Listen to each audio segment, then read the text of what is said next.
people, and the belief that we are who we are because of the people around us. So it really is both a privilege and an honor for me to share this space with you all today.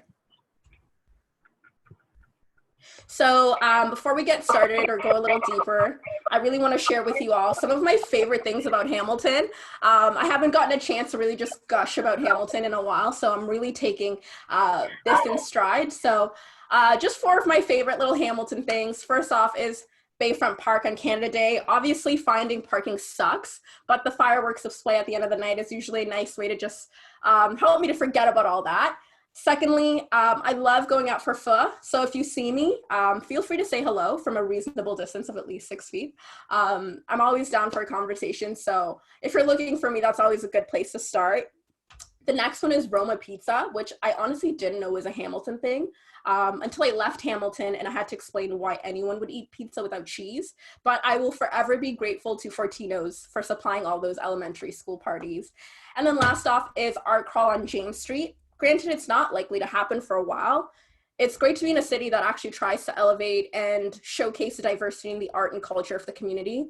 And I've spent my fair share of Friday nights parsing through James Street, and I've met a lot of great people. So these are just some of my favorite things about Hamilton to just kind of like break the ice and tell you a little bit more about myself as we get introduced.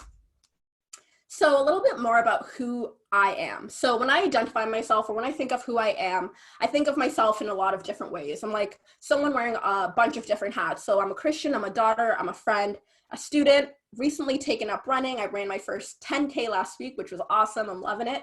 Like my friend shared, a chef. I think we've all become COVID chefs this season. So after we're all allowed to go outside, I'm really excited to share some meals with you all. And a fashionista, depending on the day and how I'm feeling. So the reason why I'm sharing this is because I want to ask 2 questions as we go through this talk. Firstly, who are you? And secondly, who do you want to be? When you think of who you are, what are the things that you use to identify yourself? What kind of language do you use? What kind of traits? What are the things that you think most highlight your strengths and your weaknesses? And then secondly, who do you want to be? When you think of your best self, what do you envision for yourself? And do you think it's actually attainable, or is it just a nice thought to have? So to give a brief outline of my background and how it came to be that I'm actually giving this talk, I wanted to share kind of a timeline of my own life. So I was born in Zimbabwe and I moved to Hamilton, and I've spent the bulk of my years growing up here. After a really exciting grade 8 graduation, I started high school at SJB, and honestly, I had a really great time there. I met some of my closest friends in grade 9, and we're still friends today. And I was exposed to so many new opportunities. Each time I achieved something I hadn't imagined for myself, it encouraged me to continue to explore new ideas and try new things, which I think was really important in setting up how I actually view the world today.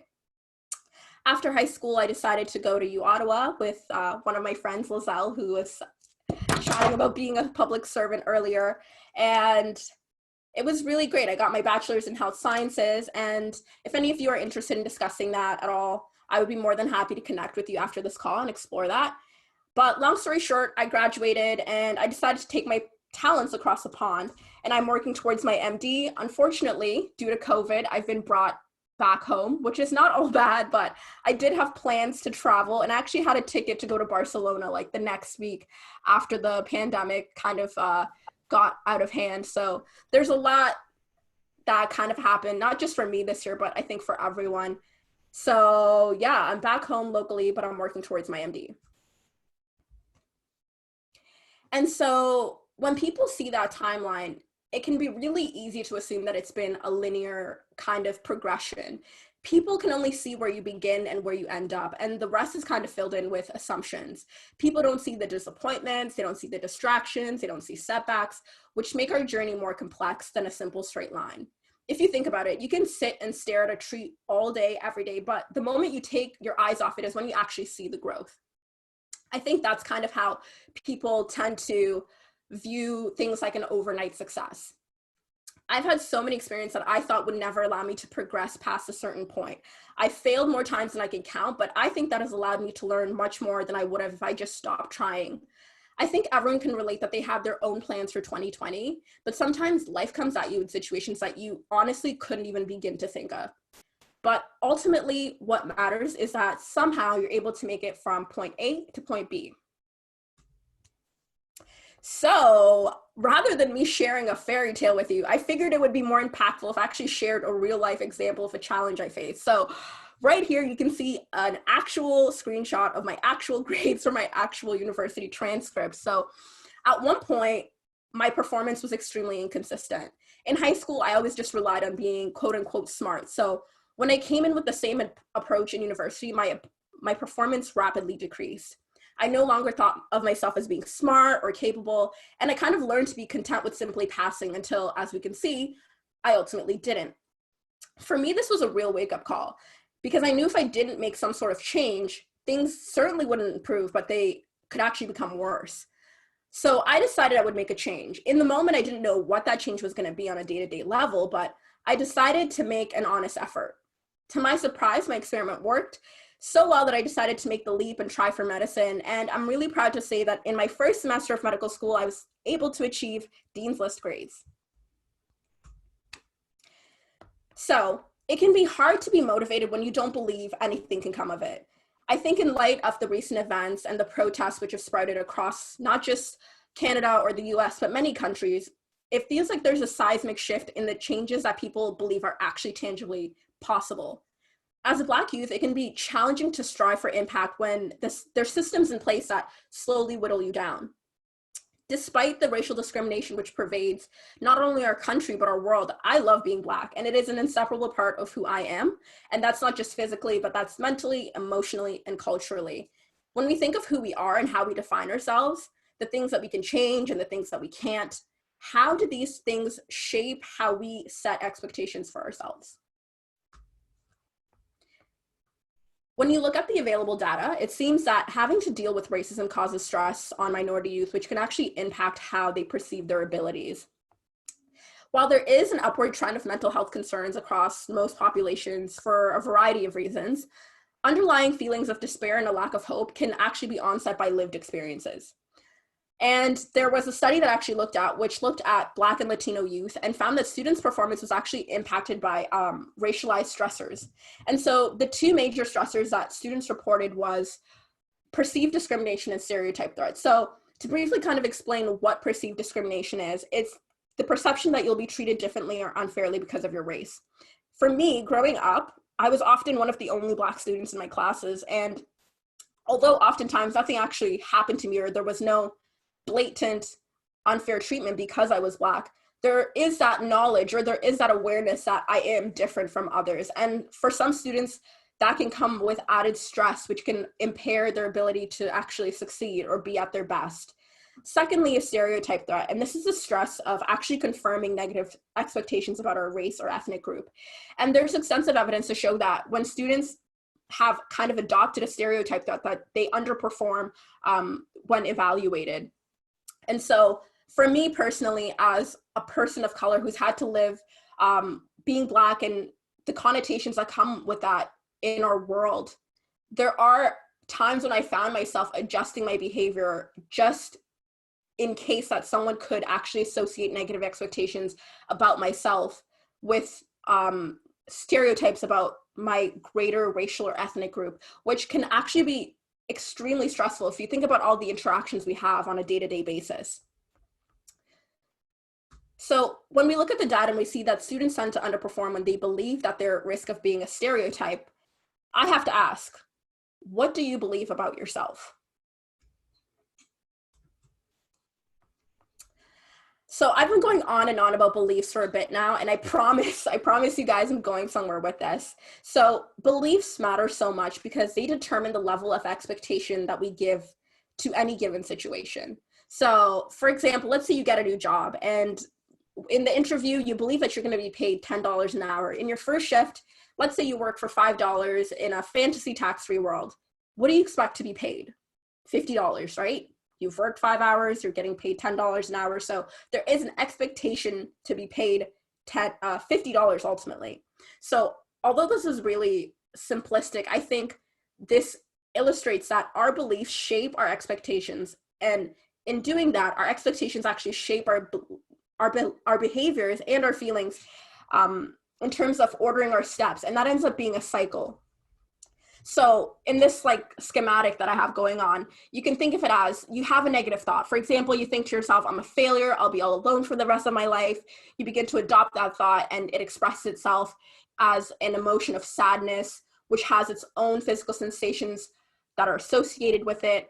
Your behavior begins to change because of your thought pattern. And as a consequence, you distance yourself from the people around you. And so in a way, you've confirmed what you thought, which was that you'll be alone, but you've created a situation where you're now separating yourself from the people around you.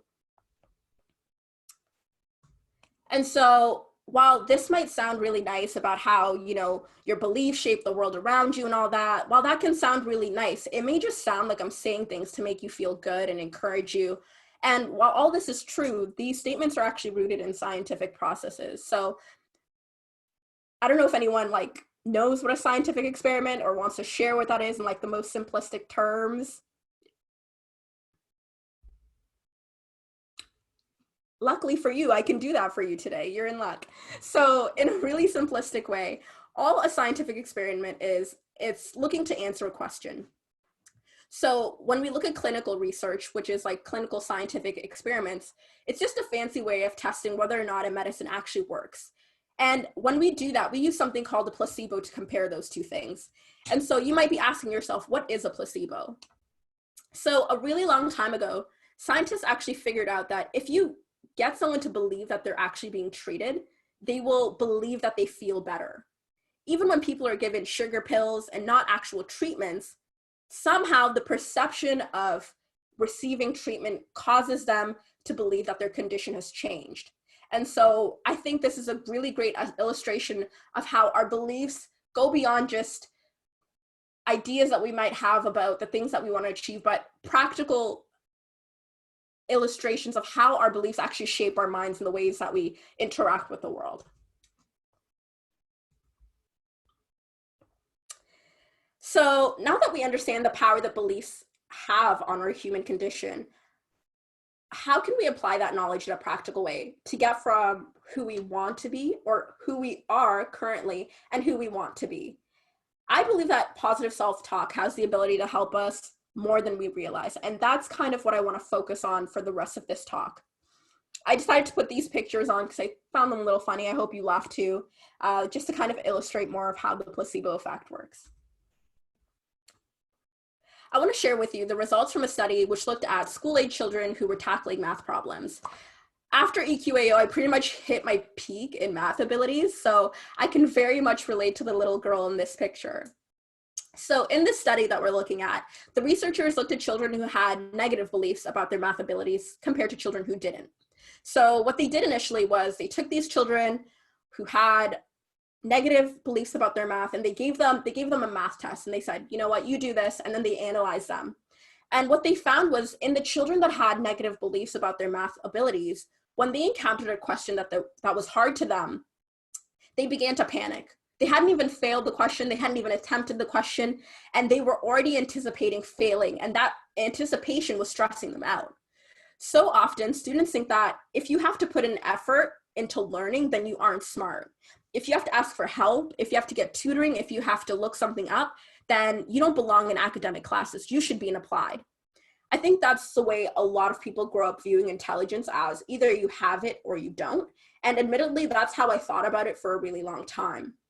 So in the students with negative beliefs about their math abilities, when they faced challenges, they just stopped trying and their performance ultimately got worse. So after they took this initial math test, the researchers then took the group of children with the negative beliefs about their math abilities, and they began to instruct them and kind of encourage them to take on self-talk methods. Just honestly, some internal talk to just tell yourself, you can do it, keep trying, just literally talking to themselves positively about their experiences when tackling math problems. And so when they took the math test again, they found that the students that had negative beliefs about their math performance, when they had engaged in self-talk, positive self-talk, it translated into them actually doing better on their math test. And so what this illustrates is that when the students approached the math problems again, they had shifted their focus. So when they initially faced a problem, they were so stressed about failing that they didn't engage in investing effort. But when they believed that they could, they took their minds off what they couldn't do into what they could try to do, or what they ultimately could do. And I think this is yet another illustration of how when we shift the way that we choose to view ourselves and our abilities, we have the power to actually improve our lives and the things that we want to do, not just in a hypothetical sense, but in a really practical day-to-day sense. You might not be trying to write a math test, but you might be trying to do something in whatever your respective field is. And something as simple as telling yourself that you can do it can help you to actually invest the necessary effort to achieve that thing that you're trying to do. So I want to share this video from a school where students were actually given education with an emphasis on self-efficacy, which was implemented. And before I kind of continue, to explain what self-efficacy is basically, it's just a word that explains how much do you believe in yourself to do something in order to achieve something that you want. So in these, they were encouraged to actually believe that they could do it, and this is how that impacted them.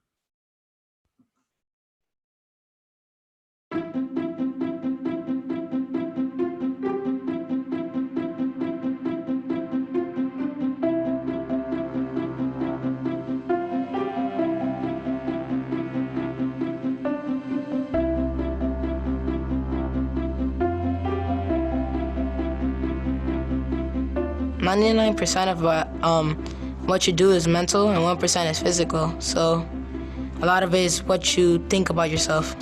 Like, what do you think you can do? Like, always, if you put your mind to it, you can do it. Think about what you're gonna say before you do it, or think about what you're gonna do. So that way you can do it, and you'll be more likely to be more successful. I think that helps because when you realize that that you can do it, and you realize it's not that big of a deal, it helps a lot, because then you know that you can do it. And if you know that you can do it, then there's nothing that's gonna stop you.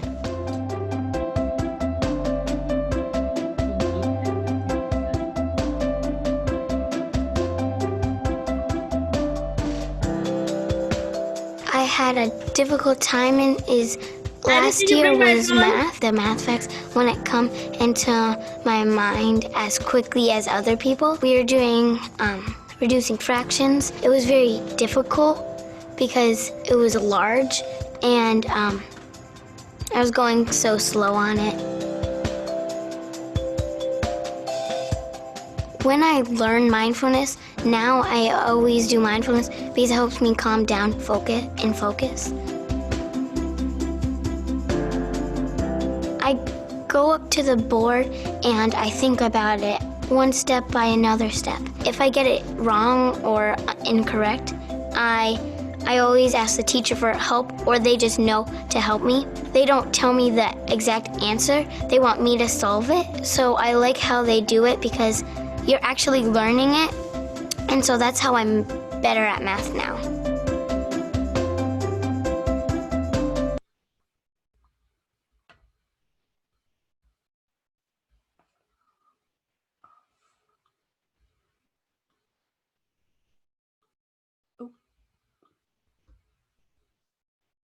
Oopsie, sorry. So that video, I think, was really great in illustrating how when encouraging children to actually believe that they can achieve something and reinforcing thoughts and beliefs and expectations about achieving success, it can greatly improve self-efficacy and translate into more successful, whether that's test scores or performance overall. What I really like about that video is that the 5th grader who was having challenges in math, Lindsay, shared something that she actually practiced to calm her mind and get the help that she needed to get better in math, and that's mindfulness. And in discussing positive self-talk, it leads really greatly into this topic of mindfulness. And so this is a word that's been thrown around a lot as of late. And I think if you want to begin to talk to yourself and have thoughts of positive self-talk and actually engage in positive self-talk, you actually need to be aware of when you need to do that. You need to be aware of what is triggering you in certain situations and what warrants you to actually engage in this self-talk. And so that is where mindfulness comes into this. And this is just another really quick video, which can explain what mindfulness is in a really quick and visual way, which I think will stick with you for the long run.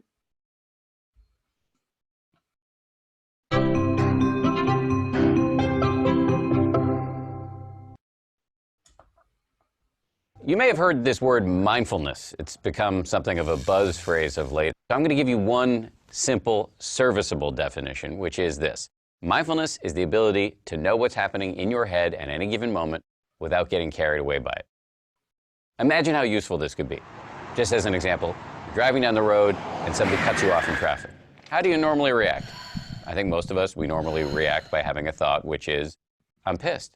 And then what happens next? You immediately, habitually, reflexively inhabit that thought. You actually become pissed. There's no buffer between the stimulus and your reaction.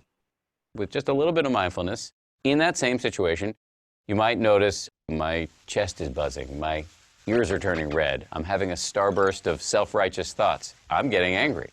But you don't necessarily have to act on it and chase that person down the road, screaming at them with your kids in the back of the car thinking you've gone nuts. Now, you might be thinking, don't I need to get angry sometimes? Aren't I justified? I would say yes, but probably not as much as you think.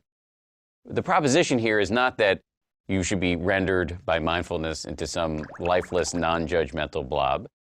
The proposition is that you should learn how to respond wisely to things that happen to you, rather than just reacting blindly. And that, my friends, is a superpower. How do you get it? The way to get it is through meditation. I believe that meditation and mindfulness are the next big public health revolution. In the 1940s, if you told somebody you were going running, they would have said, who's chasing you? But then what happened next? The scientists swooped in, they showed that physical exercise is really good for you, and now all of us do it, and if we don't, we feel guilty about it. And that's where I think we're headed with mindfulness and meditation. It's going to join the pantheon of no-brainers like brushing your teeth, eating well, and taking the meds your doctor prescribed for you. Let me just close by saying, mindfulness is not going to solve all of your problems. It's not going to render your life a nonstop parade of unicorns and rainbows. Nonetheless, this is a superpower, and one that is accessible by you immediately.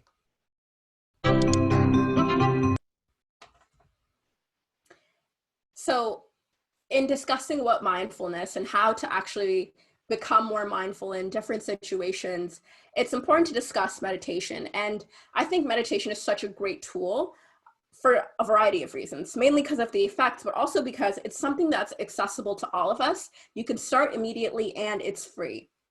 So mindfulness and meditation have been linked to a number of positive outcomes in various amounts of people. There has been a kind of boom in the research that's been taken on with meditation and mindfulness is now being incorporated in different curriculums. A lot of companies, especially with this whole COVID situations, are now looking for ways to incorporate mindfulness into the ways that they interact, especially during this period of distance. And so when we look at the benefits of meditation, they're actually widespread. So it can actually support the development of resources for self-regulation. As the video mentioned, we encounter so many situations where our reactions come before we actually have the time to process a conscious cognitive thought about it.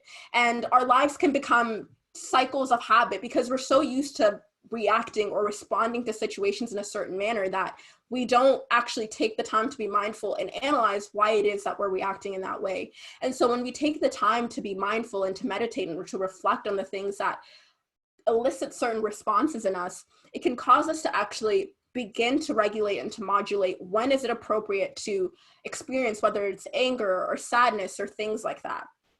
Another really cool thing is that meditation is associated with changes in cognition and in emotion. So the way that our brains are actually shaped, there's something called neuroplasticity, where it's like the interactions that we have in our day-to-day lives can actually cause our brain to form new networks and to actually become stronger in certain ways. And the data has shown that when we look at people who have actually meditated for years and we look at people who haven't meditated for years, that their brain dynamics are actually different. And so the thoughts around that, maybe that meditation may act on cerebral functions, which affect the manner that we process and actually perceive the stimulus that we receive in our world.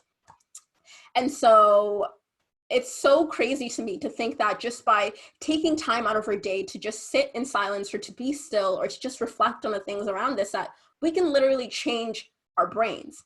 How cool is that? I think that's super cool. And so another cool thing is that's tied into that is control over autonomic processes.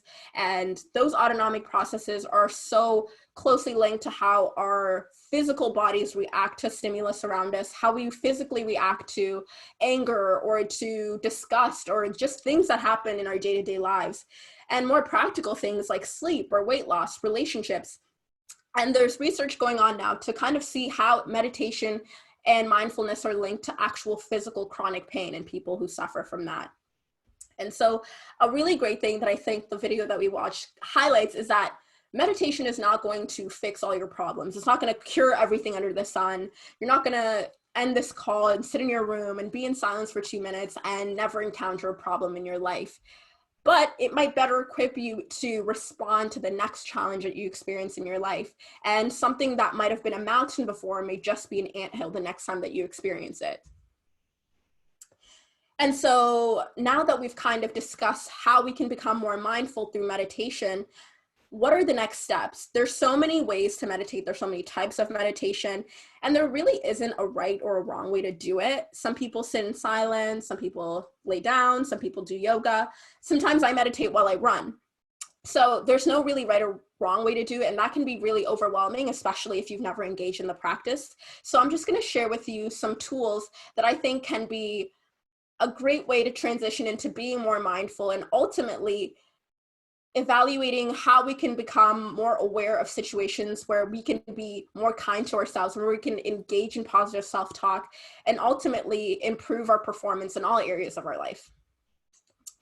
So my first recommendation to get you all started is I'm going to recommend the Smiling Mind app. It's a free app that you can get on your phone, which has tons of meditations. Maybe you have 1 minute to spare or 30 and you want to calm down or you just want to check in with yourself. This app is a really great way to get started with meditation or become more consistent with it. It's really easy to use, which I think is important, especially if it's going to be accessible to people, especially when people are trying to get acquainted with meditation and things like that. It's already so strange to a lot of us that having the barrier of something that's complicated to use can make it less appealing. So I really like the Smiling Mind app. It literally takes like 2 seconds to download, and there's so much in there. You answer a couple of questions about your day-to-day life, perhaps what you need help with. If you want to set a schedule or an alarm for when you want to do it, you can track your progress. There are sections for professionals or sections for students, for teachers. There's different language programs. And ultimately, I think it just is trying to make it easy for everyone to engage with meditation. And personally for me, I used to think that meditation was something that like Tibetan monks did in like the mountains, the Mount Himalaya or something. And it didn't have anything to offer me, but I have been finding time in my schedule or even making time to just relax. And it's honestly become like a treat. Our world is honestly so busy and demanding that when we finally slow down, it can feel really weird to just do nothing, but becoming more comfortable with being alone with our thoughts can help us to be better individuals in terms of achieving the things that we want and engaging in better relationships with the people around us. Now, this might seem a bit strange, but when I was in elementary school, I used to love these books. And these books are basically chronicling this girl named Jamie and her family and her school life. And she would write about whatever was going on in her life, whether it was her stinky dog Stinker or how popular she was getting at school or her dad and his love for his wallet. It was a really entertaining book. And while it was hilarious then, I'm now seeing that Jamie was actually a queen of mindfulness. And let me introduce you all to my next recommendation, Bujo. So growing up, we used to get agendas at school. I don't know if anyone else got agendas, but at my school, we got agendas and we would have to take it home every night. Our parents would sign it. And it seemed so extreme to me at the time. It was like, what is the point of this? But it was really the only way to keep track of what 7-year-olds were doing and were supposed to do and whether or not they were actually doing it. So as I've started to become more and more active in doing more things, trying to achieve my goals, I found that sometimes it can be hard to not only keep track of everything that I'm doing, but to remain motivated. Sometimes you start something and you're so excited to start it that a week down the line, when you don't see the kind of results that you want, you can become demotivated. It's kind of like a New Year's resolution. On January 1st, everyone has, I'm going to lose 20 pounds, I'm going to become a millionaire, all these things. But 2 weeks down the line, you forget what you actually wanted to do and you never achieve it. And Bujo is basically just like an acronym or like a short form of saying bullet journaling. And it's a really simple way to be more mindful of your goals and to track them regularly. And so you might be wondering, what the heck is a bullet journal? And to make a long story short, I like to think of it as an adult agenda / diary. So the goal of the bullet journal is to keep things as simple as possible. Like, you're not going to sit there and be like, dear diary, and then write a long passage, unless it's something that you want to do, of course. But just making short bullet points about whether it's things that you want to get done in the day or how you're feeling or your goals or stuff like that. So the goal is really just to keep it as simple as possible. So I start my day by writing 3 things that I'm grateful for and 3 things that I would like to do by the end of the week or the end of the day even. So at the beginning of the week, I'll set a goal, and then little by little, my daily goals will feed into my weekly goals. And then before you know it, the week is done and I've actually chipped away at my goal.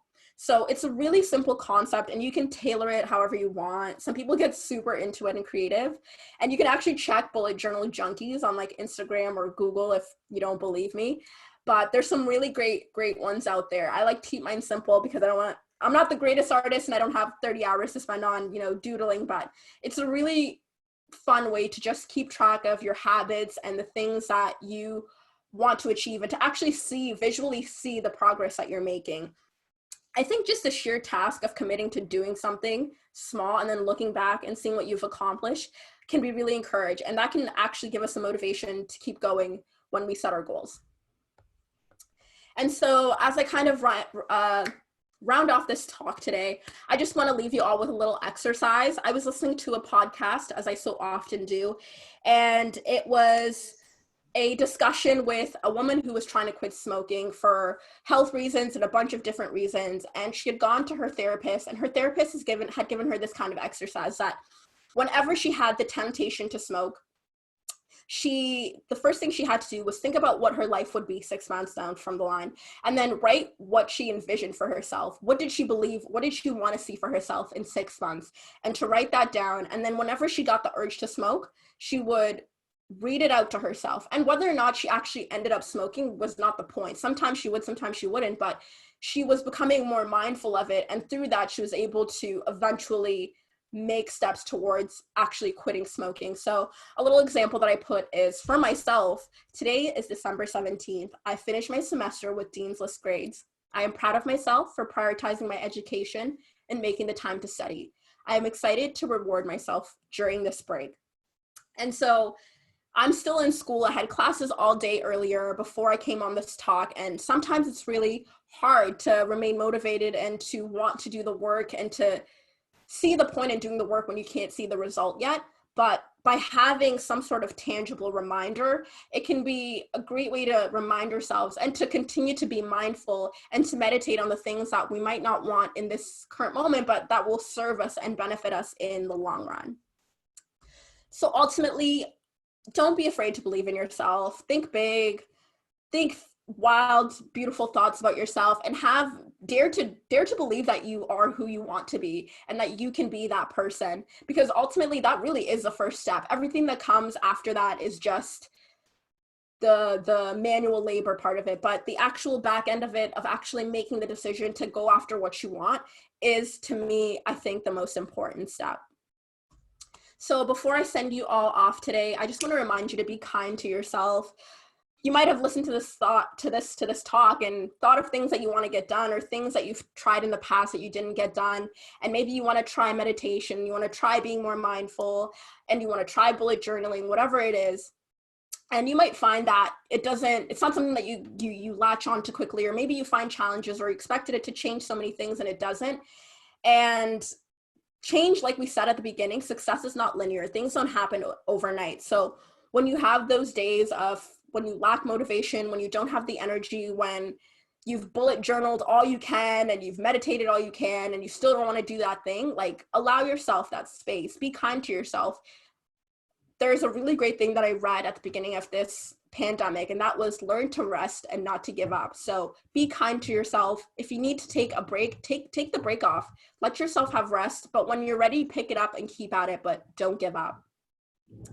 So with that, I just want to say thank you all so much for listening to me and for giving me your time and your attention. I really do appreciate it. And I ultimately hope that there was something meaningful that you could take from this talk, not only for the duration of this time that we had together, but as you go on to your lives, and that you have something to share with the people around you. And once again, I really want to thank Rose and the whole team at the Hamilton Center for Civic Inclusion, as well as NGS. I hope that you enjoyed this talk. Perfect. Thank you, Lisa. This is just a moment. If anyone has any questions for Lisa, they could go ahead and ask right now. If not, I can ask the question. So Lisa, I know you're doing medical school right now, and I know that's like usually a very tough field to be in, and especially being a Black woman, especially now. So like what are some like definitive like key things that you've done to overcome like those steps and like overcoming those things? I think a great first step is acknowledging that those feelings are real, right? And it's sometimes we can feel a certain way and be like, oh, I'm overthinking it, I'm making a big deal. Yeah, I'm Black, so what's the big deal? But it's like, we know that these are real things and these things exist. So I think part of being mindful is acknowledging the things that affect you and the things that are important to you and the things that impact your day-to-day life. And a tangible way that I've been able to kind of find support is to talk to the people around me. So often we end up feeling worse about situations where we stop trying for things because we're not accessing the people around us who can support. Sometimes the problem that you have, someone around you might have like the tool that you have to actually solve the problem that you have. So there's been so many times when I've been stressed or I've been like, I don't understand this question, there's too much or whatever it is. And by having people around me who can understand that process. I have friends who are in medical school. I have friends that are in Caribbean medical schools. I have friends that are in Canadian medical schools. I have friends who are Black women. And so getting to share those lived experiences and to validate that those things are real, I think is really important. I don't know if that like makes sense. No, it does. Does anyone else have any questions for Lisa, or is that all? It could be anything. You should ask, because I'm going to charge you after this if you actually try to ask me a question. You tell them. Yep. My price just went up. Okay, so if no one else have any question, if you end up thinking about something when this is over, you could either send me an email. So for our students who did join us today, you can send myself an email or a text message or a phone call, or hit us up on our Instagram. If you do have any questions for Lisa, if it's like medical related, medical school related, go ahead and shoot it to me and I'll send it her way. But if no one else have anything else to say, I want to thank Lisa for participating. Thank you for doing this. This was a joy. There's nothing else to say, but so once again, thank you. Thank you all for joining. Thank you for I know how hard this is, taking the time out of your time right now. It's the afternoon, it's tired. I wouldn't want to do this either, but you came through, you showed up, you participated by being here. So I appreciate that. And I thank you for coming. If there's no other questions or answers or concerns, thank you. And have a great night, everyone. Good night. Bye. Take care. Bye. Bye.